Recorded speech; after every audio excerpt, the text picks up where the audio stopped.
Morning of good young grasshoppers. This is Corinne with another video.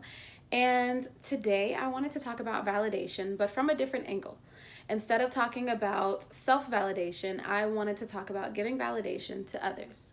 So it's really easy to get caught up in the way that we deal with things, and we unintentionally start to think that the way we deal with things is the best way.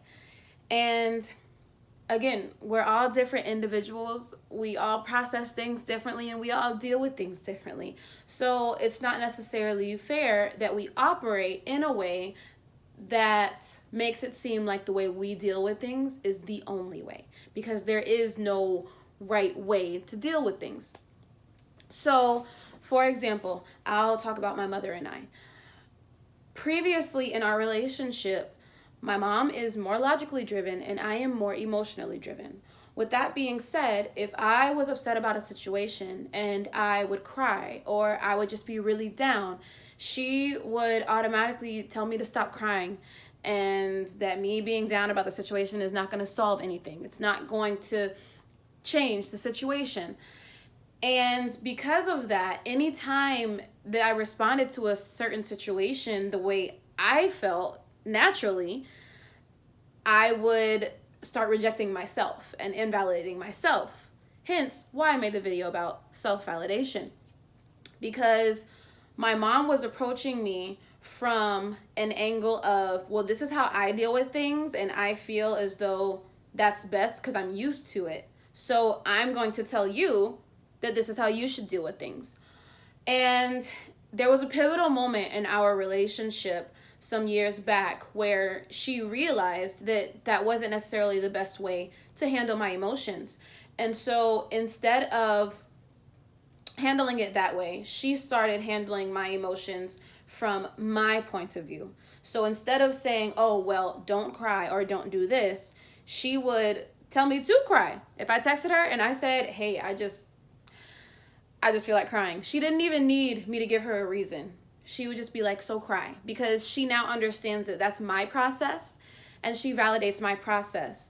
So the first step in validating someone else is accepting that the way that they deal with it, though it may be different from your way, it's still okay.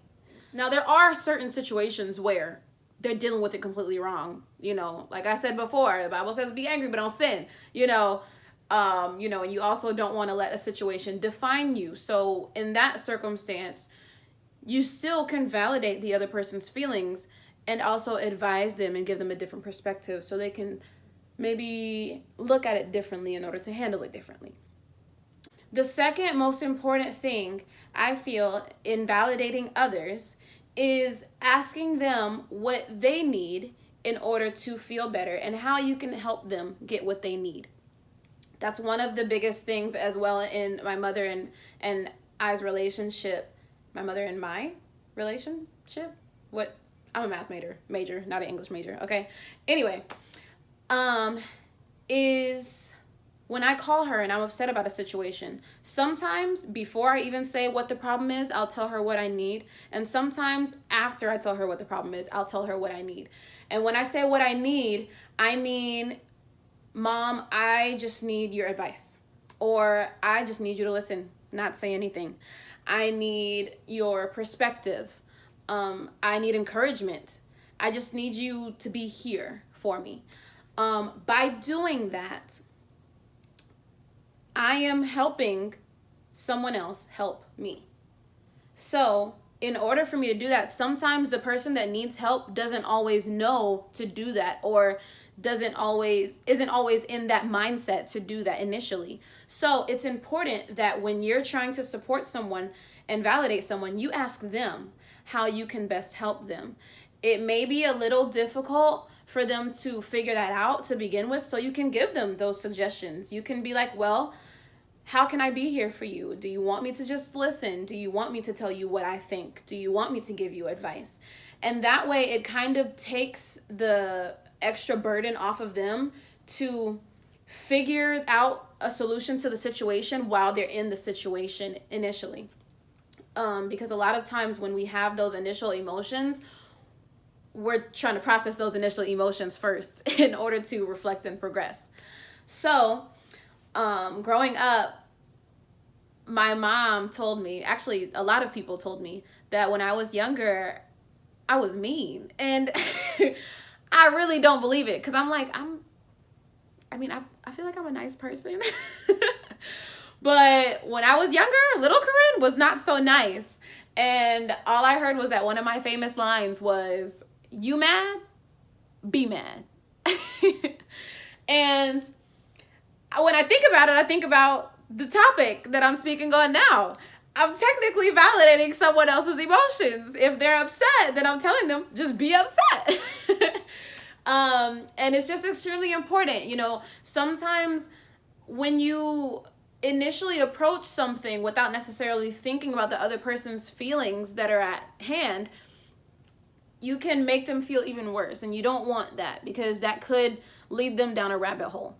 Or it could end up, or they could end up like me, where I ended up learning self-rejection and self-invalidation. And so it took a long time for me to be delivered from that, for God to really help me process through that. So 2 of the main things you need to think about and you need to consider when you're validating others is, 1, letting them know that it's okay to feel how they feel, validating their feelings, saying if they need to cry, that they can just cry. Let them get it out effectively. And 2, asking them what they need and how you can help them get what they need in order to feel better and progress through whatever they're going through. This is extremely important in any relationship. I feel as though it really helps deepen the bond and deepen the connection between you and another person, just because you guys are able to effectively validate each other and be a part of each other's process even more. So if you have any questions or comments or other suggestions of ways that you can validate others, or that other people may have validated you in the past or in the present, let me know. You know, this is me specifically speaking on my experience. And it's not just with my mother. I just use that as an example because I talk to her like 5 times a day, but just in general. So I hope you got something out of this video, and keep shining and keep smiling.